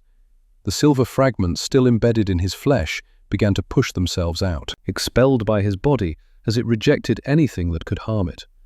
Landing on the car seat with soft metallic sounds. The wound closed, not slowly, not gradually. It healed in seconds, muscle knitting together, skin sealing, until there was nothing left but a faint pink line that faded even as Margot watched. Alaric's skin began to change colour, from corpse pale to something warmer, not quite human, not quite alive, but no longer dead either. His eyes opened. They were not blue anymore. They were gold, molten, burning, beautiful and terrible. How much have I taken? He asked. His voice was different, stronger, resonant, like thunder in the distance. Margot checked her arm. The blood flow had slowed but not stopped. 400 milliliters. That is enough, more than enough. Stop. Alaric released her arm immediately, pulled the catheter from her vein with surprising gentleness, applied pressure to the insertion site, wrapped it with gauze and medical tape. How do you feel? Margot asked. She was lightheaded from blood loss. 400 milliliters was close to the safe limit for donation. Any more, and she would need saline and rest. Alaric looked at his hands. He clenched them into fists, opened them. The chronic pain from the Passchendaele wound was gone, completely, after 107 years. I feel, he said slowly, like I could run into the sun and laugh. As if to test this theory, he looked out the car window. Dawn was coming. The sky to the east was turning grey. Soon it would be pink, then gold, then full daylight. For 680 years, sunrise had meant death. Let us find out, Alaric said. He stepped out of the car. Margot followed. She was light-headed, weak, but functional. She had donated blood before. She knew her limits. They stood in the forest clearing. The sun rose over the Blue Ridge Mountains. Golden light spilled across the snow, across the trees, across Alaric Renwood's face. He did not burn. He did not scream. He did not even flinch. He stood in the sunlight and closed his eyes. A single tear tracked down his cheek. 680 years, he whispered. I had forgotten how warm it feels, how beautiful. Margot watched him, this ancient creature experiencing something humans took for granted every single day, something she had seen 10,000 times and never appreciated. We need to go, she said gently. Isla, Baltimore, Silas. Alaric opened his eyes. The gold had faded slightly to something more natural, but the power remained. She could feel it radiating from him like heat from a furnace. Yes, he said. We go to Baltimore. We end this. He looked at Margot. But first, I need to do something I have not done in 680 years. Alaric Renwood knelt. Not a battle crouch, not a tactical position. He knelt on both knees, in the snow, in the dirt, in the posture of absolute submission. He bowed his head. Dr. Margot Thorne, he said. His voice was formal, ancient, the voice of someone swearing an oath that could not be broken. You have given me your blood, your trust, your forgiveness for a sin I did not know I had committed. You have given me everything when I deserved nothing but death. He looked up at her. In 680 years I have never knelt to anyone. Not to kings, not to popes, not to the Vampire Council. Not to anyone. His golden eyes held hers. But you are not asking for my obedience. You are not demanding tribute or fealty or service. You are simply giving. Freely. Without condition. Without expectation of return. He took her hand. The daughter of the man I killed is the one who saved me, and I will spend whatever time I have left protecting you, protecting Isla, protecting everything you love. He kissed her hand. "This I swear. On my name. On my honor. On the memory of Celeste and William, and every person I have failed to save in 6 centuries of existence." Margot felt tears on her face. She had not cried in years, not since Afghanistan, not since Private Daniel Oakes bled out on her table while she held pressure on a wound that would not close. But she cried now. "Get up," she said softly. "Soldiers do not kneel to soldiers. We stand together. We fight together. We survive together." Alaric rose, and together they got back in the car. Baltimore was 3 hours away. They drove in silence. Margot's phone buzzed every 20 minutes. Messages from Silas, coordinates, instructions, threats disguised as helpful advice. Johns Hopkins Hospital, Pediatric ICU, 6th floor, room 614. Come alone, unarmed. Bring 1 pint of your blood in a sealed container. You have until 8 a.m. After that, I stop protecting the child from Damien's curiosity. Classic hostage negotiation tactics. Deadlines, threats, false promises of safety. "He will have vampires waiting," Alaric said. "Lycanthropes. Maybe human mercenaries if Damien brought his full team from London." "How many do you think?" "If Damien is smart, 50, maybe more. He knows I will come, knows I am not the type to abandon civilians. He will prepare for me." Alaric glanced at her. "But he will not prepare for a daywalker. No one has seen one in 300 years. They think we are extinct. Myths, stories vampires tell to scare each other. Can you fight 50 vampires?" Alaric smiled. It was not a kind smile. It was the smile of something that had killed for 6 centuries and was very good at it. "I can now," he said. They reached Baltimore at 7:53 a.m., 7 minutes before Silas's deadline. The hospital was a massive complex.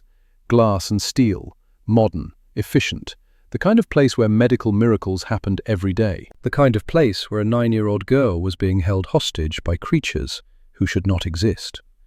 Somewhere inside, Isla was waiting, if she was still alive. Margot and Alaric walked through the main entrance. No weapons, no disguise, just 2 people walking into a war they had no chance of winning. Except they did have a chance, because one of them was a daywalker, and the other was a combat surgeon who had learned to fight in places where fighting meant survival. The receptionist did not look up from her computer. Neither did the security guard reading his phone. They took the elevator to the 6th floor. The doors opened. The pediatric ICU was empty. No nurses, no doctors, no patients, no families waiting in chairs with coffee and desperate hope. Just silence. And at the far end of the hallway, standing in front of room 614, stood Silas Corvain. He was not alone. 20 vampires flanked him, 10 on each side. Professional, armed with silver weapons, ready for war. But Margot's eyes went to the room behind Silas. Through the window, she could see a hospital bed. And in that bed, small and pale and connected to monitors, was Isla, alive. Margot's knees almost gave out from relief. "Dr. Thorne," Silas said.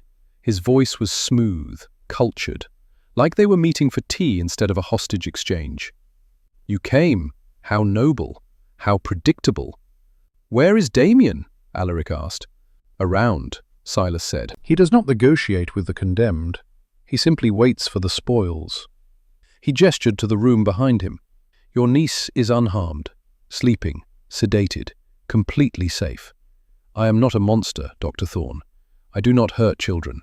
I simply use them as leverage when necessary. Let her go." "Of course, as soon as you give me what I came for. 1 pint of your blood, freely given. That was the deal." Margot pulled a blood bag from her medical kit. She had prepared it during the drive. 450 milliliters, just over 1 pint. "Here," she said. Silas's eyes gleamed. "Excellent. Set it on the floor. Slide it toward me. Do not come closer, or my people will kill you before you take 2 steps." Margot set the blood bag on the floor, slid it forward. It stopped halfway between them. Silas gestured. One of the vampires retrieved it, brought it to him with the reverence usually reserved for holy relics. "You look different, old friend," Silas said, examining the blood bag. "Healthier." Did the good doctor patch you up?" "She did more than that," Alaric said quietly. Silas tilted his head. "What do you mean?" Alaric stepped forward, into a shaft of sunlight streaming through the window. He did not burn. Silas's eyes widened. The blood bag slipped from his fingers. "No," he whispered. "You did not. She did not give you." "Sanguis aeternum," Alaric said. "Given freely, not taken, not stolen. Donated by a doctor who understands that sometimes you save the monster to stop the bigger monsters." The vampires behind Silas shifted nervously. A daywalker was a myth, a legend, something from old stories that vampires told to explain why some bloodlines were stronger than others. But here stood proof, standing in sunlight, unburning. "Kill them," Silas commanded, his voice cracked. "Kill them both, now!" The 20 vampires attacked. What followed was not a battle, it was an execution. Alaric moved faster than Margot's eyes could track. He was a blur of golden light and controlled violence, a force of nature wearing human shape. He did not use weapons, he did not need weapons. His hands were enough. One vampire lunged with a silver sword. Alaric caught the blade bare-handed. It did not cut him. He yanked the sword away, drove it through the vampire's chest. Dust. 2 more attacked from opposite sides. Coordinated, professional, military tactics. Alaric spun, backhanded one. The vampire's skull shattered like porcelain, kicked the other, sent him crashing through a wall, leaving a hole in the concrete. A vampire with a silver machete swung at Alaric's neck. The blade hit his skin, bounced off with a metallic clang. The vampire stared in shock. Alaric smiled, then removed the vampire's head with a single punch. 15 seconds, 20 vampires, all of them dust. Silas stood alone. He pulled a gun, silver bullets, blessed by priests who knew what they were blessing. Expensive, rare. He fired 6 shots, all of them hit Alaric in the chest. The bullets flattened against his skin, fell to the floor like spent shell casings. "Impossible," Silas breathed. Alaric walked forward, slowly, deliberately, each step measured. "You wanted revenge, old friend," Alaric said. "You wanted me to feel the pain you felt, to lose everything I loved, to understand what it means to choose wrong." He stopped in front of Silas. "But you made one mistake. You assumed I valued power more than I valued people. You assumed I would choose my own safety over protecting someone who needed me." Alaric reached out, took the gun from Silas's trembling hand. "You forgot that I am a soldier, and soldiers protect civilians. Always, even when it costs everything." "William," Silas whispered, tears streaming down his face. "My son, he died because of you, because you chose your daughter over him." "No," Alaric said gently. "He died because of war, because of bombs and hatred and the evil men do to each other. I tried to save him, Silas. I tried to save both of them, and I failed. I have carried that failure for 80 years, have let it haunt me, torture me, define me." He dropped the gun. "But I will not fail again. Not today." Silas lunged, pulled a knife from his coat. Silver, blessed, ancient. The blade Alaric had given him in 1820. A gift, between brothers, between survivors. Silas drove it toward Alaric's heart. Alaric caught his wrist. "I loved you," Silas screamed. "I trusted you. You were my brother." "I know," Alaric said. "I loved you too. I still do." He twisted. The knife turned in Silas's hand. The blade caught the sunlight streaming through the window, reflected it, magnified it through the blessed silver, straight into Silas's eyes. For a vampire, concentrated sunlight amplified through blessed silver was still death. Silas screamed.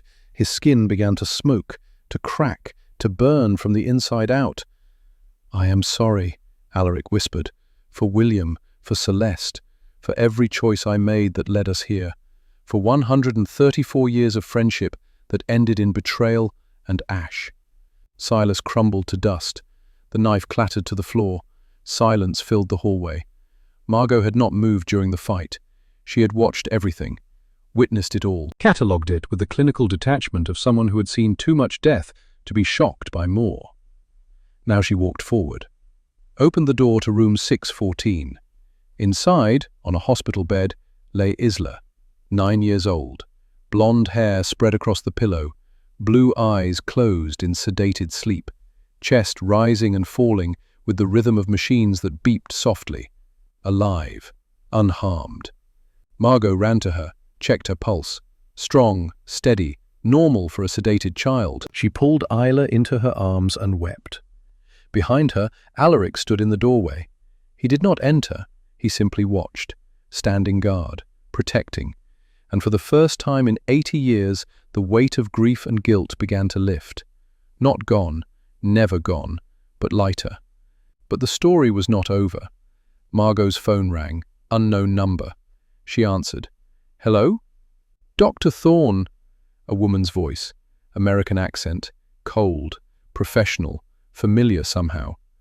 "This is Sarah Carver, Thomas's daughter. I believe you were concerned about my father's safety."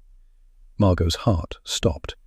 "Sarah, how did you—" "My father planted a tracker on Silas Corvain 3 weeks ago, when he sensed something wrong, when the questions became too specific, too dangerous. He also faked his death at the estate, blanks in the shotgun, theatrical blood packs. Very convincing, I am told." Relief flooded through Margot. "Thomas is alive?" "Very much so. Currently in my safe house in Virginia, watching the news coverage of the gas leak at Wrenwood Estate. Excellent work with the chloramine, by the way. Very creative. Where is Damien Blackwell?" "Detained by human authorities working with moderate vampire council factions. Turned out, when you present the FBI with evidence of international kidnapping, blood trafficking, and conspiracy to commit mass murder, even vampires get arrested. Damien is currently in a very specialized holding facility. Very deep, very dark, very permanent." Sarah paused. "My father says to tell you that soldiers take care of soldiers, and that he expects you back at work on Monday. The estate needs cleaning up, and Lord Wrenwood will need ongoing medical care now that he is a daywalker. Apparently, the transformation creates some unique physiological challenges that require monitoring." "Tell him I will be there," Margot said. "Good. One more thing. Lord Wrenwood should know that Silas's research was thorough. He did find William's descendants, 3 great-great-grandchildren, living in Edinburgh. My father has their names, their addresses. If Lord Wrenwood wishes to know his old friend's legacy survived, he need only ask." The line went dead. Margot looked at Alaric. "Thomas is alive. Sarah had it all planned. Damien is arrested, and Silas found William's descendants before he died. 3 great-great-grandchildren in Scotland." Alaric closed his eyes.